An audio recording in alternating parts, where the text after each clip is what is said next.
Hello everyone, I'm Hugo. I'm Jake. We watched a movie. Yeah, welcome back to Hugo and Jake. Today we're going to be looking at yet another Christian film. This time it's something... This is, let's say, the pre-flight instructional benign that comes before the crash that will be our next film review. Oh, God. We're not going to talk about that today, though. Yeah. Today we're just talking about An Interview with God, a movie, if you've been on Netflix recently, you probably saw somewhere on their trending tab. It's been pretty popular on there, and a lot of people have asked us to do it. So this time, instead of doing what we normally do with sort of a scripted review, because of how this movie is formatted and how it is not movie-like, and we'll explain that in the actual content of the review, we're just going to be having a sort of general discussion about the events of the film. Maybe an interview with each other. And, about the movie. We'll intersperse clips from the film where applicable, but otherwise it's going to be a little bit more casual. We'll see what happens. God. So to preface, I think it's important to know that, if you're going to watch this, like maybe you haven't watched it yet, it's going to underwhelm you in every conceivable fashion from either an atheistic perspective or a Christian one, I presume, because, well, I guess that like the preview to it, like when you hover over something on Netflix, It sort of says like, hey, it's an interview with God, and this guy gets a bunch of answers. And now, granted, I don't believe in God, obviously. Sure.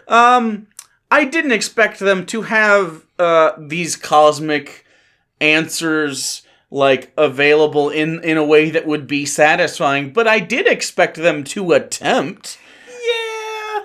The movie is called An Interview with God. It should be called I Made an Appointment to Have an Interview with God, and then he avoided all my questions and told me I was going to die. Yeah.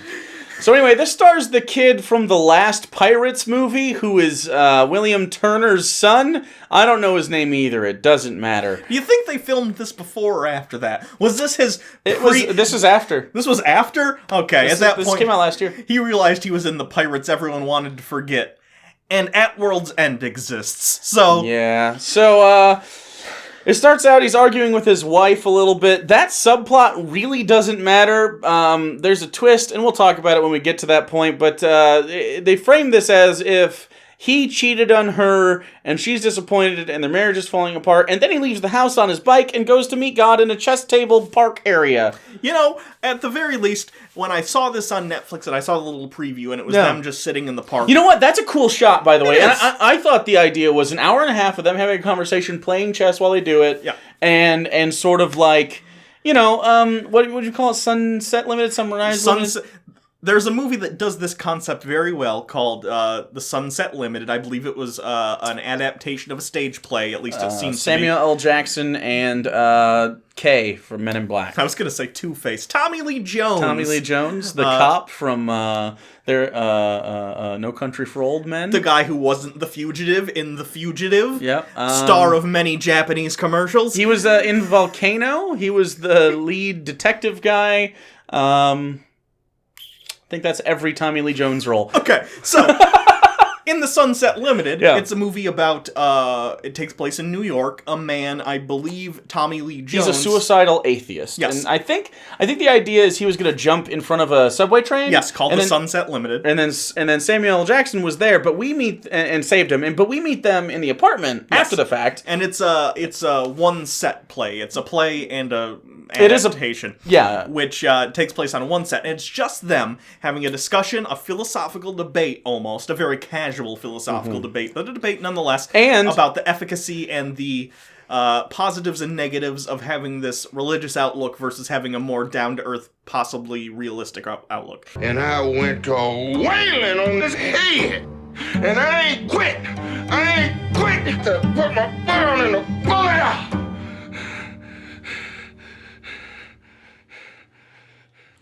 You ever think about Jesus? And it's a very well-made movie and, I imagine, stage play. Importantly, both of which are accomplished and good actors. In this case, we have like 3/4 of an actor between the two.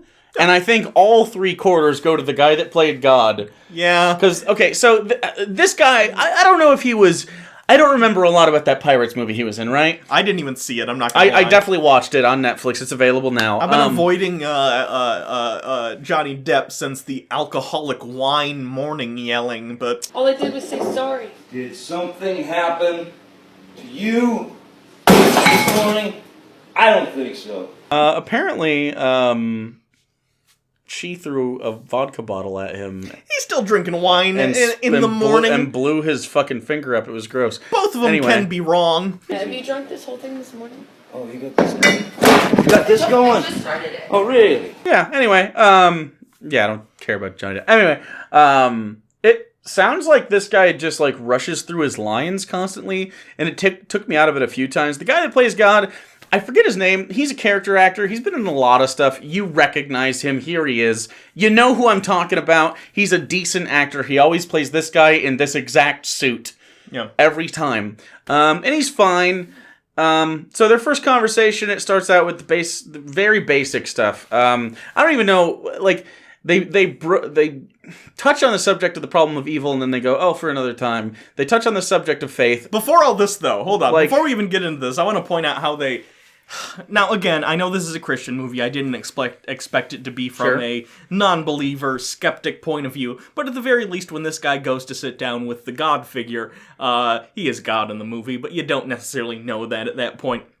When asked for proof, the interviewer, the investigative reporter, whose name is Paul, by the way, because they think they're clever. That's not that clever screenwriter. We get it. And he's like, God's like... Okay, what exactly would you like to see burst into flames? Something in this park, perhaps? How about that pillar? Or maybe the tree? No, of course not. No, say yes. No, yes, please. Please set something on fire so you can prove that you're He's God. like, oh, this pillar, that bush. Like, I was thinking, they're sitting in front of a chess table. Just go and make one of the pawns immolate real quick. Yeah. Right? He doesn't do any miracles in the whole movie. He has like, they even have a pitcher of water at one point. Yeah. And you think, like, oh, turn it into wine. Like, it'd be a cute trick. Yeah. And it would finally make the audience go, oh, fuck. I think they wanted to leave that ambiguous for a little bit, which is But fine. they fuck it up at the end anyway. They fuck it up. They really fuck it up at the end, and we'll talk about that. But they talk about some really basic stuff. The problem is, when they talk about this basic shit, and maybe we'll list some of it, all the questions remain unanswered. Like, literally all of them remain unanswered. And it's kind of like, and they even make a joke about it in the dialogue, like, about a rabbi, and like, oh, all rabbis answer the questions, and he does a bad Jew voice. That reminds me of an old joke. A student goes to his rabbi and says, Rabbi, why do you and the other rabbis always answer my questions with another question? And the rabbi replies, so how should we answer? I feel like God would have a better Hasidic Jew voice. You think so? He made them. He's like the original Hasidic Jew. Yeah, I don't know. But, so this guy, Paul, he asks a bunch of questions, and the guy playing God ignores them. Yeah, he asks him certain questions. They imply God exists outside of time. Yep. How old are you? Time is different for me than it is for you. I mean, I exist outside of time. Which I don't even know what that would mean.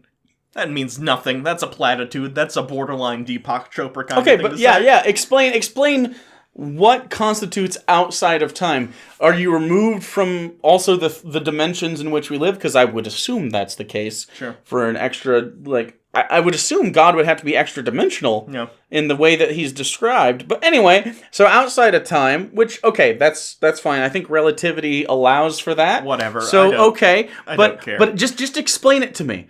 Even if I have to be a fucking astrophysicist to understand what you're saying, I think that point, that line being something akin to technobabble or whatever, would be more interesting than what they did, which was, yep. If you don't have a good answer, just don't ask the question. You're writing the movie. You get to decide what is brought up. So then he brings up Proof. Well, tell me, Paul, when you pray, do you ask for proof that God is listening? No, of course not. Yeah. What? Yeah. You should, yeah. I did, which is why I'm not religious anymore. Like, I think they think the audience in an interview with God is definitely already going to know the answers to every single one of these questions in the same exact... Like, so why make the film? Yeah. Like... This is a movie not designed to actually bring up any points or even make a point. It's make kind of Christians feel better about their beliefs. Guess, like, this guy doesn't even have, like, a real crisis of faith, because in the whole time he's like, yeah, I believe, and here's what I believe, and here's why I think I'll be fine. There's not a lot of reason for him to be asking these hard questions, or for the God character to dodge those questions. Like, it's also... He brings up things, for instance, like, he's like, why are things confusing? Basically, like, he brings up stuff like the problem of evil, and why isn't it more evident that God exists? So what do I tell the people who say you don't exist? You tell them that I understand, but the world they see is just that. And sometimes that's just the way it looks. But that would be a thing a human can say. If you are someone who is omnipotent and omniscient, and you created the universe, everything exists at the whim of your will, you don't get to just say things aren't always as they appear, because everything is as you will it to appear. Paul also Why did you intentionally make things misleading? He also goes, in the same part of the conversation, I'd like some facts to back it up would be good, and God kind of goes, facts. Oh, and then we get into the idea of morality, and he goes, can an atheist be moral? And he says, Sure. And you can build a home on no foundation, but you just better hope the earth never shakes. Wow! So your answer is no. Your answer is no, then. Just say no, you coward. This is a Christian screenwriter trying to be like, I'll placate to the atheists a little bit. Your answer is no, just be honest and say you don't think atheists have morals. That's fine. You're wrong, but at least be honest about the shitty opinion you have. God. He also brings up, this is a fun line, Paul asks God, Are the Torah and the New Testament the Word of God? Of course, but as understood by man and as translated by man. So there's some wiggle room there. No. Well, everyone has their own journey, but there is only one path. Funny that they didn't bring up the Quran. I feel like the 60-year-old white evangelicals who will tend to watch this movie probably wouldn't have been happy if they'd thrown in the Muslims there, so I guess that the third Abrahamic religion just doesn't count. Right, and he, but on the back of that discussion, he says, like, Paul takes umbrage with the interpreted by man part, and it's like, yeah, why? They don't really satisfactorily answer the why was it interpreted, but yes, all of it's true, but some of it is up in the air. And he waffles on, like, the God character waffles on this a couple times. The movie is intentionally vague, and I think the reason is because, similar to how Touched by an Angel sort of signals vaguely in the gesture, in the direction of Christianity. Gist, barely. It gives you the gist of the gist. It's just enough so that you can insert your own personal version of God and religion into the movie. Yeah. It does not exist as its own well-fleshed-out concept. It is basically the God version of a Gary stew. It is, you get to put your God in this God. Does that make sense? Oh, yeah. It's just vague enough that whatever you think is true, you can enjoy the movie, which is so odd to me, because when I go to a movie or watch any film for any kind of entertainment, like, don't get me wrong, there's a certain aspect in certain films where you want to put yourself in it, like certain action movies, or even like romantic comedies or whatever. Certain characters might be sort of blank slates, so it's sort of a fun ride where you can be like, oh, that'd be cool to be that character, or whatever. Sure. Hardcore Henry! But this whole movie is just vague religious platitudes and framework that you can hang your own beliefs on so that you can waste your time for 2 hours making yourself feel better and mentally masturbating to your own idea of God and how much he loves you. It's very weird. One of the proofs he gives for the fact that he is God, you want to explain the... I don't even remember it. Okay. What's 2,427 times 648? 1,572,696. Multiplication, I feel like, is one of the easier mental maths. I can't fucking do it, don't get me wrong, but I knew a guy. You know how my dad's an awful person and abusive? Yeah, I do. Okay. I do know those facts about that person. As long as we know this. It helps flavor the story. All right. Anyway, when I was, I don't even know what age, he decided to take me, himself, and a friend of his to Hooters. Because that's a place you decide to go with your kid. Anyway, Which, fine, if you go to Hooters, I don't care, but, like, it's a little weird, right? I Does feel anyone- uncomfortable as an adult going to Hooters. I haven't been there in ages. It's like, I just Yeah. want food. I don't want to ogle your waitresses. And it's not that good of food. But and- anyway. So, I'm there with my dad and this guy that he knows through business or something, or he knew him from high school, I don't even know. This guy, huge piece of shit, was hitting on the waitresses, was, like, touching them. Oh. Yeah. The kind of company my dad, I'd imagine, would keep. Anyway, this guy could do mental math like that. He'd be like, oh, give me a number, give me numbers, and he'd give you, like, a calculator, and you can tell this is the only thing that guy has ever done in his life Right. that is worthwhile, which is probably why he's being a piece of shit and touching waitresses at a restaurant. You heard it Anyway, here first. If you're good at math, you're a molester. my point is, creepy molester McFatass, I can say that, I'm very fat, he can do math, doesn't make him God. Weird proof, weird flex God. I went to school with a kid that could do that, and he didn't molest anybody Sure. that I'm aware of. He could have been sneaky. Next, they go on to the free will argument. He asks God, does free will exist? And not only does God say free will exists, he says, Of course there's free will, Paul. And everybody knows this is true. That's not self-evident Not the case. whatsoever. See, he says it in... The exact question is, does free will exist, and how do we reconcile it with God's will, which is a good question. Because if God's will is a thing, that means... And is omnipotent, knew... And this is the part that I don't think maybe Christians understand when we talk about this. Sure. From like a philosophical standpoint. Once God puts something in motion, because of his omniscience, he knows the thing, and his omnipotence, he knows the thing he put in motion, the effects, like call it the butterfly effect. Every moment from that point forward is changed by the introduction of the thing, be it a person or a literal butterfly or anything. And so would always know the path that person would take, regardless. There's no technical free will if someone knows all the actions. And that's the problem that isn't discussed here at all. I have a metaphor that would help too, or not even a metaphor, just an explanation. Sure. If you understand a system, let's say you have a little box, and in the box you have a couple creatures or whatever, and you have 100% control over every possible thing that can happen within that box. Not only do you have the knowledge to do that, you have the power to change what's going to happen, and you know the effects of every action you will take. Not only are your actions... And consider that... Not only are you responsible for your actions and what happens within the system... and the power that you gave them, they can make their own decisions too. You're also responsible for your inaction, because when you don't act, you know the results of that. So by having ultimate power and ultimate knowledge and not acting, you are still acting. It's almost like a cosmic trolley problem. Either way, because God knows everything that will happen and has the power to change things, if he decides not to, that is an action. It's a closed system, and there's not a way to reconcile that unless you admit there is no actual free will. Like the only way that makes sense is if God knows every moment and just lets that play out. Sure. How it was always going to play out.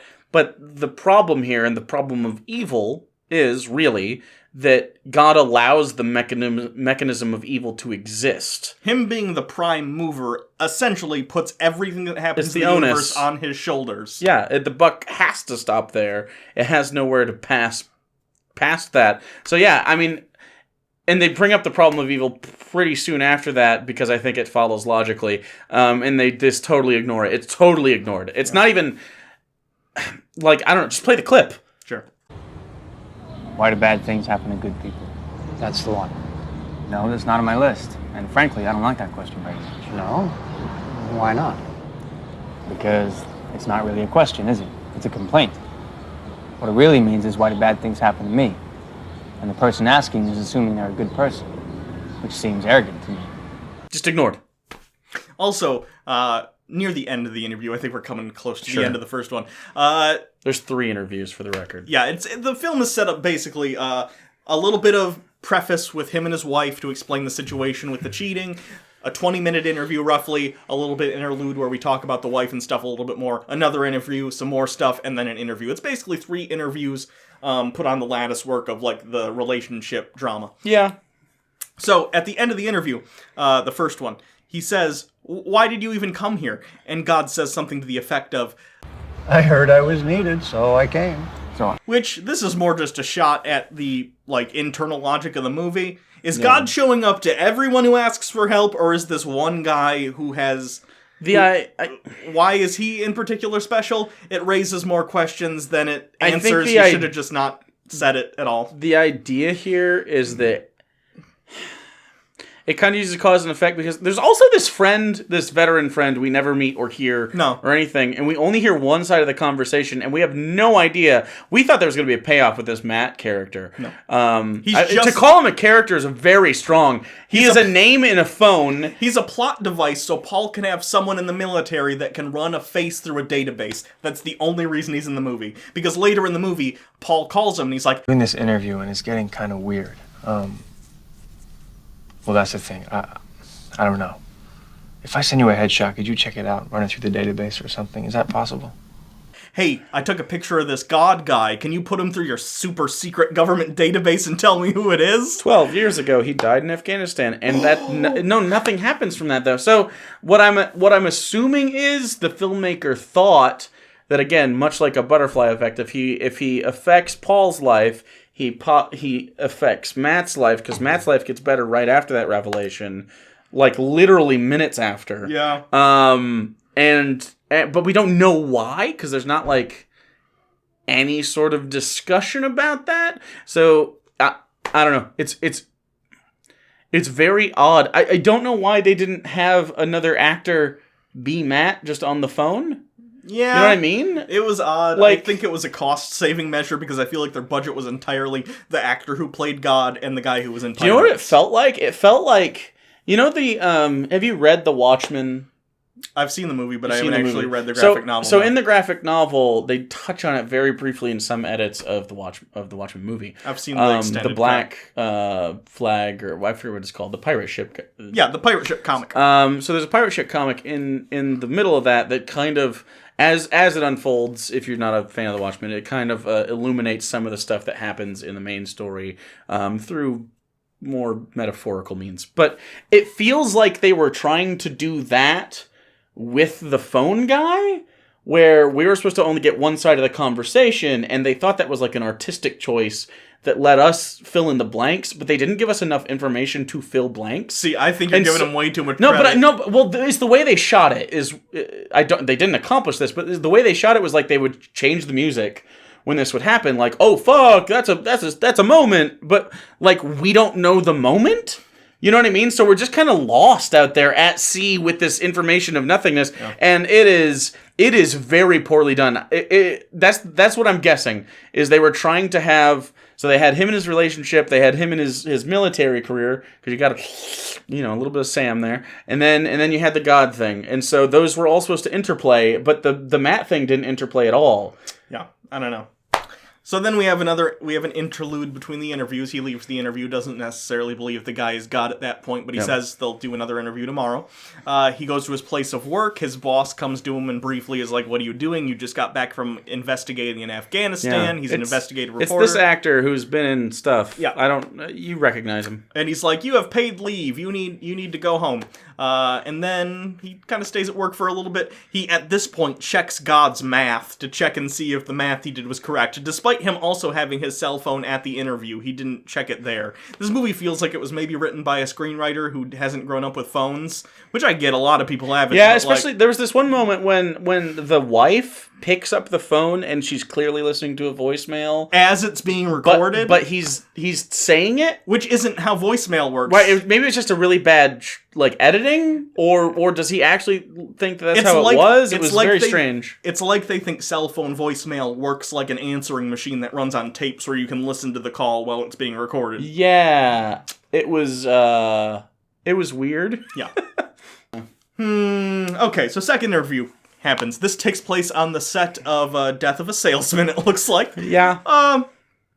Before this, by the way, just real briefly, he has a weird outburst at home when he smashes a cup. He's doing like a Bible reading montage, which doesn't fit in this movie. You know but how they do. It's on that checklist of things that need to be in Christian movies, so it's in here for no reason. he gets mad, and he has a flashback, like a PTSD flashback of either him or his Dishes. wife. I don't care about dishes. I don't care about dishes, and he, like, slams his hand, and, like, part of a ceramic cup gets embedded in his hand. And he just pulls it out. And then at the Death of a Salesman set, where this next interview takes place, the vase and cups are, like, the same color, and he, like, looks at them weird. Yeah. That's it, though. That's, I guess, I think, other than the very end, that's probably as miracle-y as we get. Yeah. Similar shaded Dishes. dishware. Yeah. Okay.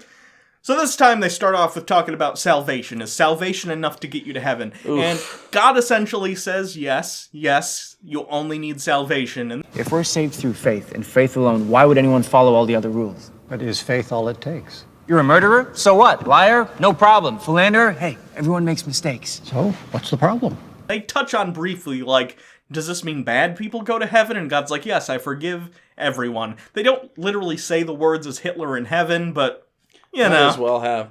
I think it's again, they don't talk about it, though. Like, the guy almost says stuff. Yeah. Like, the writer knew that people would have other questions, and then he goes, never mind, moving on. It's like, no, please, harp on something so we can get, like, a real conversation. It always feels like a surface conversation. It feels like debating your grandma that you want to be really nice to about her religious beliefs. But every time it comes down to, she's like, because he says so. And you're just like, okay, grandma, and you eat another cookie, and you move on.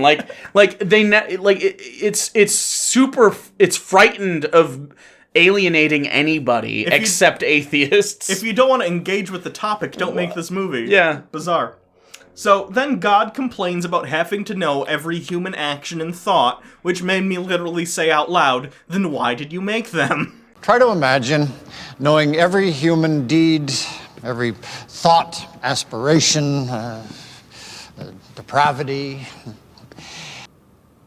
I wouldn't want that job. Because God, if you don't want to listen to every human being's depraved thoughts and actions, I think he uses the word depraved. He does. A, why did you make humans? B, why did you set it up in such a way that you have to hear their thoughts and actions constantly? C, why did you make them capable of depravity? Like, or evil, or badness, or just non-faith? Like, this idea, they never touch on the subject of, like, why would a perfect being create imperfection? They say the words free will a lot, but don't explain anything. They don't explain why free will. And in philosophy, if you're gonna say God is good and God allows free will, you have to explain why free will is good. You have to explain something to the effect of, like, why, not even just free will, just, like, why existence is meaningful. Why would God, a perfect, and this is someone else's argument, I forget. Justin Cheape. Yep. Like God world. God existing in a world only of his own being is a maximally good world. Perfect. It's a perfect world. Why would God dilute that goodness by creating imperfect beings? And now, at this point, the only satisfying answer, in my opinion, is that, like, God wanted blank. But like, the entertainment, that implies imperfection. Yeah. Which means that the whole hypothesis of a God being perfect would... So you have to accept an imperfect God to even house the model. It's very strange. I don't know why they don't talk... Well, I do know why they don't talk about it, because it's indefensible, I think. But I'm surprised they didn't have the balls to at least make bad arguments. Yeah. But instead they just chose not to make any arguments at all. Yeah. And Weird. kind of just making the assumption that, the audience... They'll defend me. Yeah. Then God, after being asked questions he doesn't like, browbeats the protagonist and tells him we need to talk about your marriage. Well, it can get a lot worse than that. I really don't see how. Well, how about we talk about your marriage? No! No, we really can't. And it's inappropriate that you would even bring that into the conversation. God. He does not like that. There are more pressing things to talk about than this man's marriage. He also threatens his life? Yeah. This is the part of the movie where God says, your time is short, implying that he's going to die very soon. Yeah, it's a very intense scene. You are about out of time. Well, I had 5 more minutes, but I'm happy to forfeit that time to the next prophet. No, Paul, I mean you are about out of time. look at all the acting. Why? And he says to him, I'm giving you another chance. You have time before you die to get salvation. Again, why is God, out of the billions of people on this planet, picking this guy? He's just a guy. Seems like odd preferential treatment. Not asking very good questions. Not even an atheist or someone that needs to, like, have proof of this is already there. I don't know. Like, this concept, there is a movie in here somewhere. Just in the concept alone. And they didn't make it. They didn't make that movie at all. And it's pretty disappointing because I like the conversation. I mean, we wouldn't be doing this if we didn't enjoy the exercise of that thought process, of that debate, of that conversation in general. Like, but this was the least this is probably the least satisfying Christian movie I've ever seen. Here's the thing about this movie. Because it seemed to promise something that the other ones don't. I was kind of going to save this for the end, but I'll just say I get the feeling, like with a Cristiano movie or with like a PureFlix movie, I get the feeling that the producers behind that, they want to make money, but they also really believe in the message. And this movie felt like cynical. Yeah. We're going to make some money off these fucking Christians. Put out some crap. They'll do whatever. Get the guy from that Pirates movie that didn't do very well and some other character actor. Put some platitudes. The Christians will give us money. Netflix will give us money. And I guess they did fine. I don't know. If I was a Christian, I'd feel bad for being, like, taken advantage of. Yeah. And, like, thought of as so stupid that this movie is what's considered entertainment for me. But whatever. So now we have an in-between scene. Yeah, he goes back to his office yet again, and now a woman he was talking to on the phone earlier is there, and we think, oh, this is the woman he maybe cheated with. But then it turns out it's his wife's sister. He didn't cheat. The wife cheated. What? Sarah had the affair before you left. Ooh. Twist. There you go, Coach Red Pill. That was supposed to be the big twist, which, okay, fine, women cheat too, but I don't know. It could have just been it just seemed like plot. Turning it into a twist felt weird. Yeah, it seemed like, I don't know, like we were supposed to be like, oh, this guy needs redemption, but it turns out he was like borderline sinless. Like, and pious and faithful and like just wanted normal answers that normal people want. And, like, there was it made his character even that much more flat. Sarah had a good point about this, too, which I'm going to repeat here. My girlfriend was watching it with us. That's her name. Basically, the movie lied to us to try and get this twist to work, because here's a clip of the opening scene when we're supposed to believe he's the cheater. Here's how she talks about the cheating. Bear in mind, this is the woman who cheated. I want to be better. Can't we fix this? Fix? When trust in a marriage has been broken, how do you fix that? You want to throw all this away because of one mistake? It was my fault. I get in my head sometimes. Okay, that's not how you talk about this if you're the one who cheated. Again, it's just, it's a cheat. It's a cheat. They imply that it's because he left for work, because he went to Afghanistan to do an article or something. Not even a full tour where he's going to be gone for like years. I don't know. He's just going to do some war reporting. Yeah, and he laments leaving to the sister. Yeah. And I guess that's... But I don't know, later on she'll be like, I'm sorry. And, like, it doesn't feel like an arc. Like, Sarah and I watched Get Him to the Greek recently. Have you seen that movie? Yeah. Yeah. Decent movie. Going back, it actually has a lot more heart than I remember it. Like Russell Brand's character has an arc. Some of it's sort of schlocky and stuff and funny, but like he has an arc. He goes. I mean, he literally is addicted to drugs. They have a lot of scenes, and he gets over it. He's been 6 months sober, and that's a big deal. Jonah Hill's character has a relationship snafu with his the girl from The Handmaid's Tale. The lead actress is his girlfriend. Oh, yeah, Scientologist. She's really good. Yeah. And so, like, I can't believe that the movie where Sean P. Diddy Combs gets high on every drug and touches a furry wall has more, like, heart. And, like, I care about the characters more in that movie where all the songs are about, like, anal sex as a joke than this one that was trying to make me care. Like, you know what I mean? Like, it's just, that shouldn't be the case. That shouldn't be the case. Like, Judd Apatow should not be my bar. So then, Paul goes up on the roof of his workplace, talks to his wife, briefly. It doesn't go very well. And then he looks over the edge as to contemplate ending his own life. Ripperino. But he doesn't do it, so he goes to the hospital. He goes and he meets with God there, and it looks like a budget version of the room that he met God in from Bruce Almighty. Yep.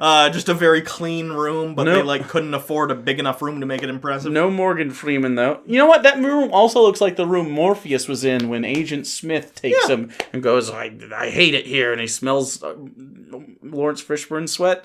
Have you ever... I always thought about that. He actually did that? Hugo Weaving? I don't want to smell Lawrence Fishburne.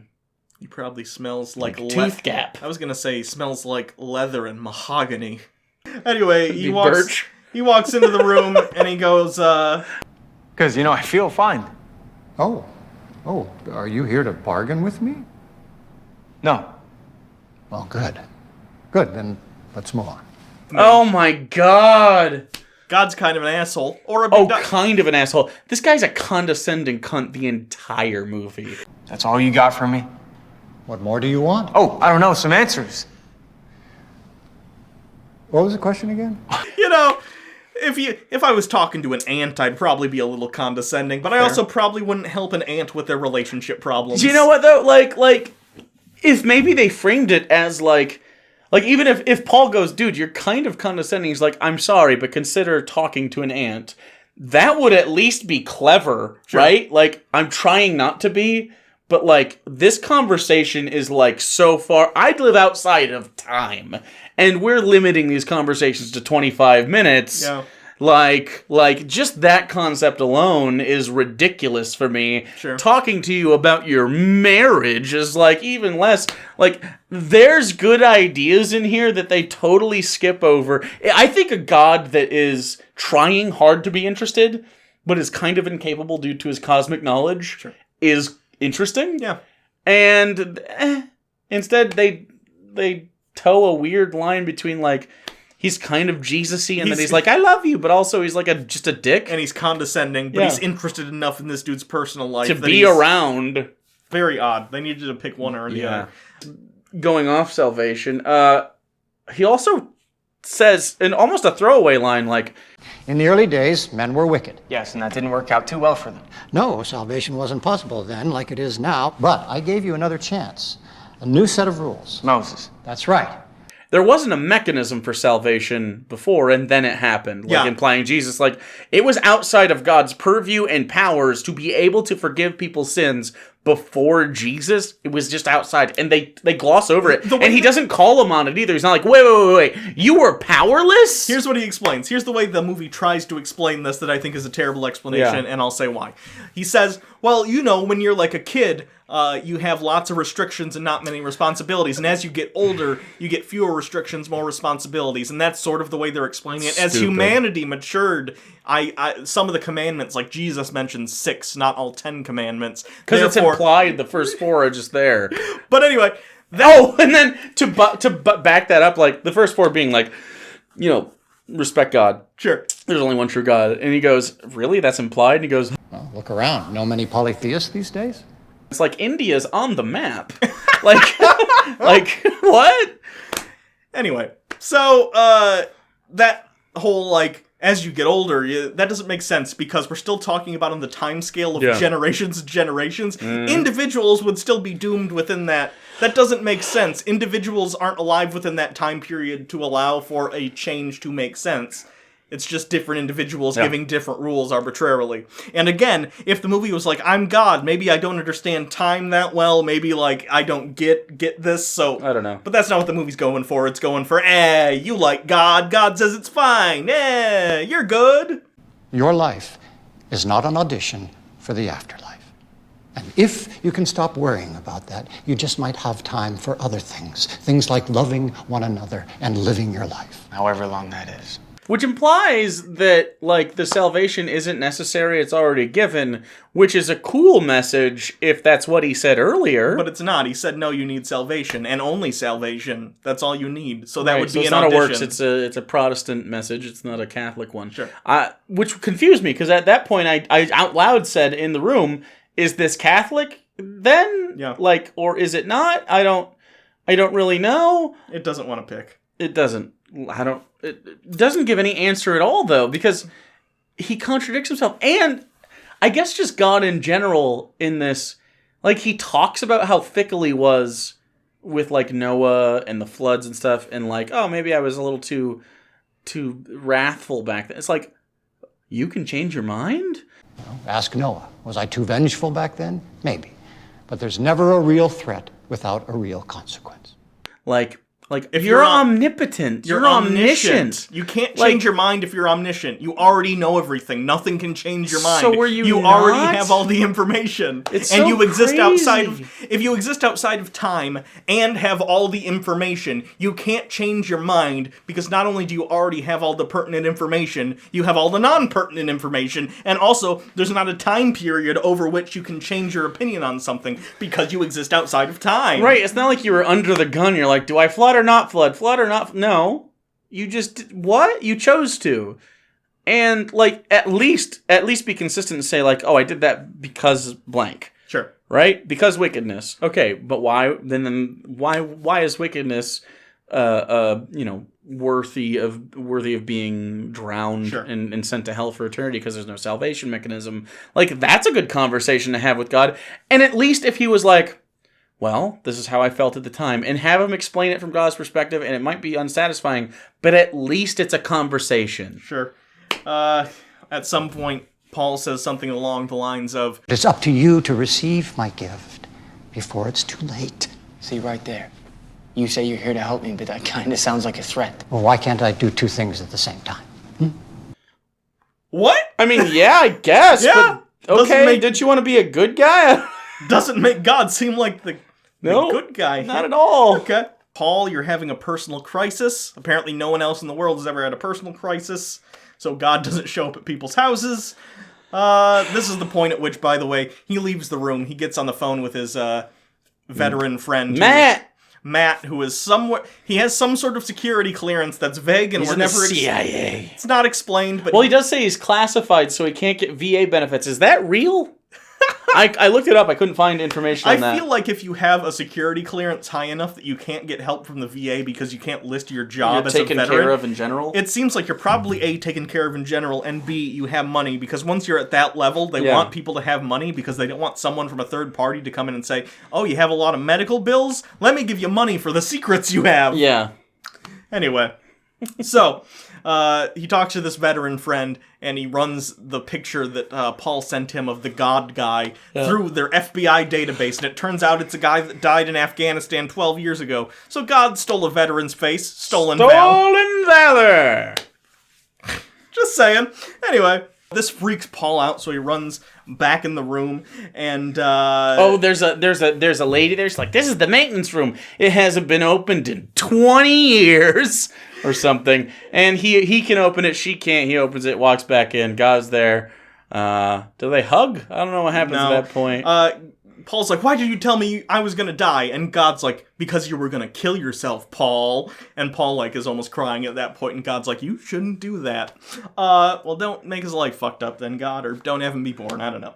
And then he says a quote that makes me so mad because it so sidesteps the question. Sure. Again, they come back to this question of evil, which they touch on and never address properly several times. And God says, but the truth is, most people only seem to notice bad things when they happen to them. And maybe that's the saddest part of all.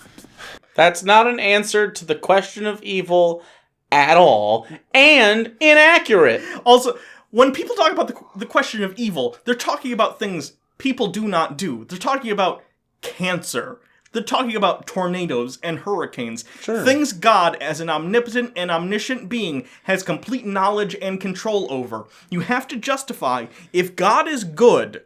as in the moral good. Like just genetic diseases in general. Why do things that are not caused by humans in any way, shape, or form happen? Why?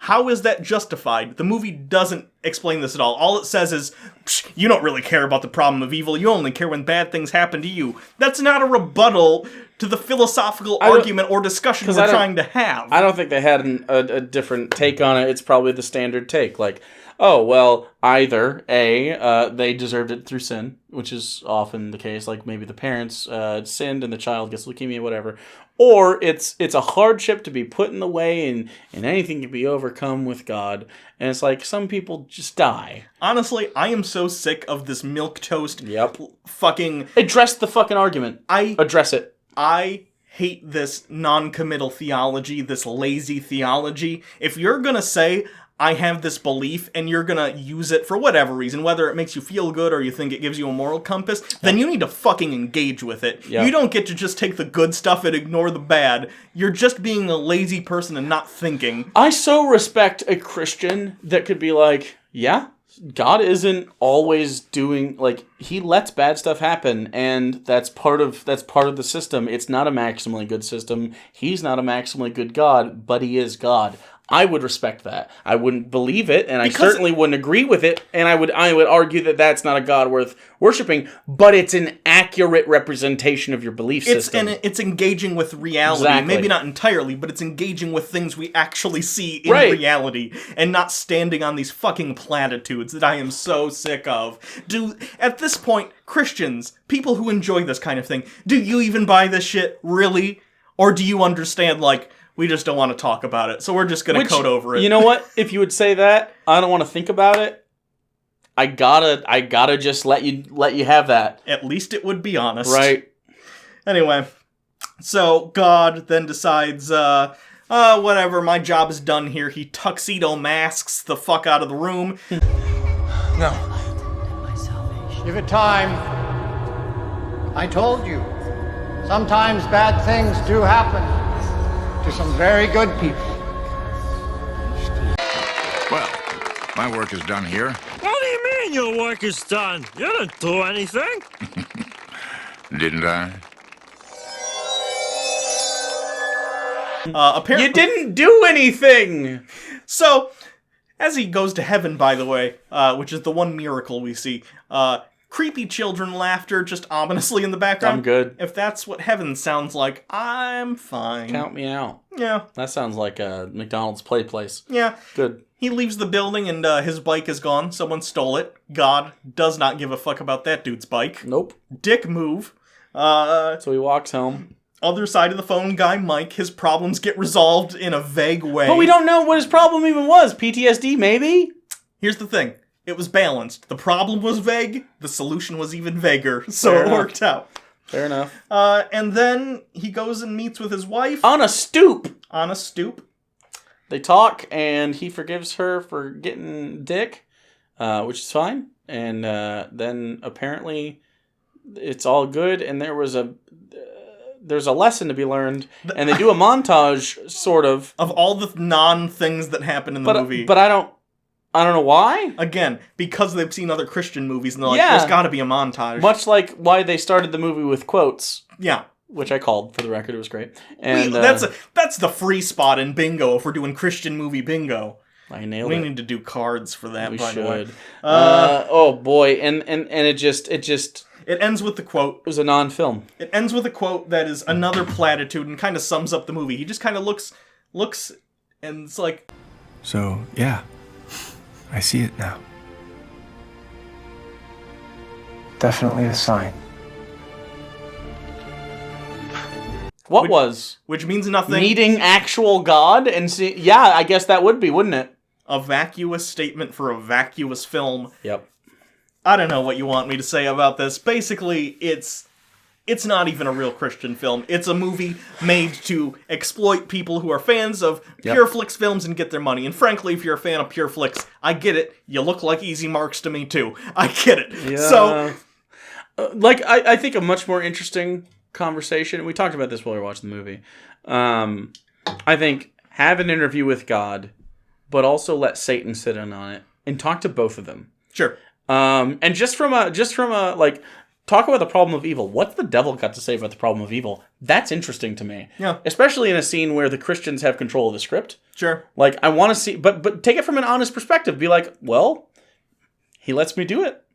Yeah. Why does he let me do it? And, Satan then they both turn to God, and God goes, I don't know what the answer would be, but I assume it would be akin to, well, if I only give you good all the time, the reward of heaven is weakened. I would think... Like, okay, whatever. I think it would be interesting, too, if the argument ended up being...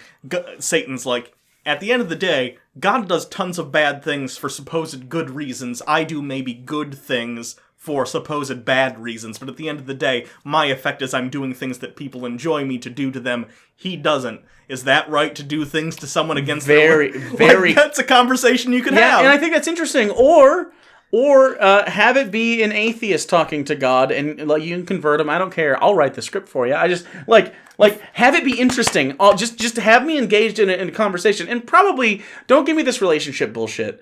Like, I don't care about the rest of that. Yeah. Like, have him wake up, have a fine family or no family, doesn't matter.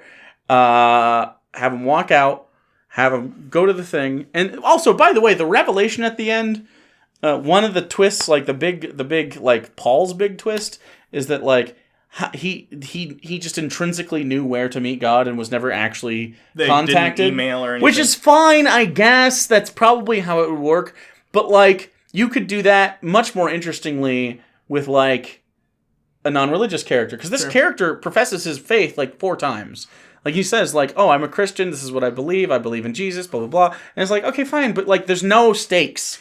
This movie perfectly, and I think the line where God's like, the problem of evil, people only care about that when it's happening to them. I think that line perfectly encapsulates the headspace from which the screenwriter is coming from. And that place is not engaging with the actual metaphysics of what would happen if there was a God and what that would mean. Yeah. It's irrelevant. They're approaching this from the same viewpoint that a lot of liberal modern Christians do. They don't care about what it would actually mean if God functioned this way. They only care about God insofar as his value in their personal life. They don't care if God existed the way that they believe it did. It means that he is probably an evil being that is putting most of the beings he ever exists in hell for eternity, which isn't even a punishment that gives you some sort of, like, you learn anything. There's no arc. You're just suffering for eternity. He's creating beings to suffer knowing that they will do so. It's not engaging with any of that. You're just a person who says, I just believe in God because it makes me feel better and I don't think about it. Nothing else matters. It's an inherently egotistical view of your own personal philosophy. And I think it's damaging not only to individuals, but to society as a whole when people are basing their moral framework on ideas so outside of what is happening externally outside of their own personal lives that all they care about is, what are the things that I'm thinking and doing? How are they helping me? And that's what this movie feels like to me. Christians saying, I don't care about any of these questions about my personal morality because it makes me feel better. And that is goddamn lazy and disgusting. Bruce Almighty has deeper theological arguments. Yeah. That's crazy. So, I'm going to give this nothing.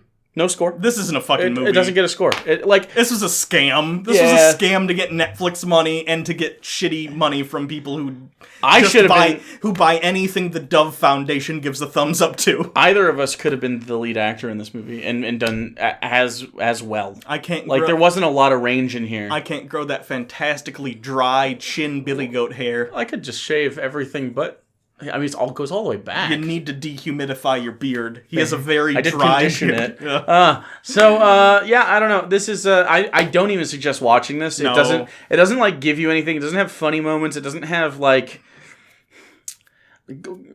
Was it Sunset Limited? Go watch that instead. Yeah. I think it's available on HBO. If not, it was an HBO original. Yeah, so go watch that instead. That's a good theological one. I mean, and again, I think the Christian wins that debate, which is fine with me, but like it's at least an interesting. It engages with the questions. Yeah. I might not agree with the final verdict, and I think it's really interesting from a suicidal perspective because as Tommy Lee Jones, he's like, okay, so what's the fucking point? I want to kill myself. Yeah. Why do I have to continue to do this if it's only pain?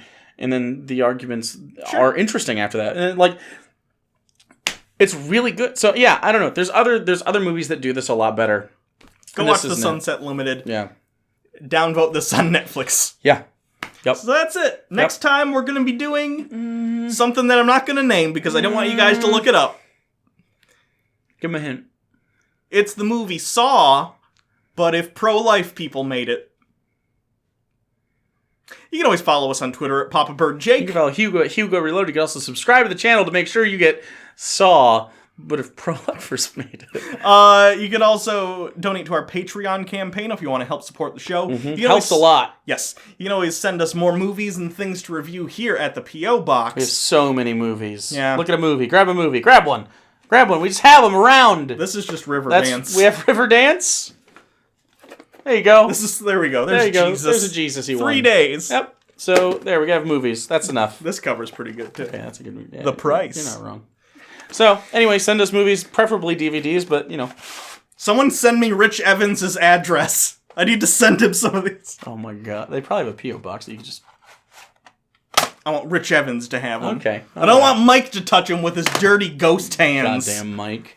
Don't even think about a J. Anyway, so that's it. Thank you very much. Have a wonderful night. Don't watch this movie. Watch something better. Thor Ragnarok is on Netflix. Yeah, I bought tickets for Avengers. Yeah. Got the middle seats. So when he's in the rectum, I can see it better.